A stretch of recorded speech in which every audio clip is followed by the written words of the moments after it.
Күн жарық болсын, құрметті оқырман. Сіздермен бірге сіз білесіз бе айдары.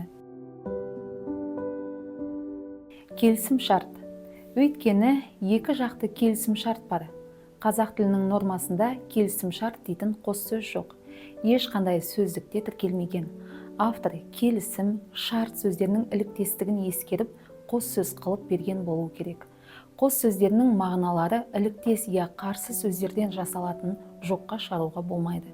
Алайда сөздерді қосарлаудан шығатын мағынада көптік мағынасында қамтитын жалпылық мән болады.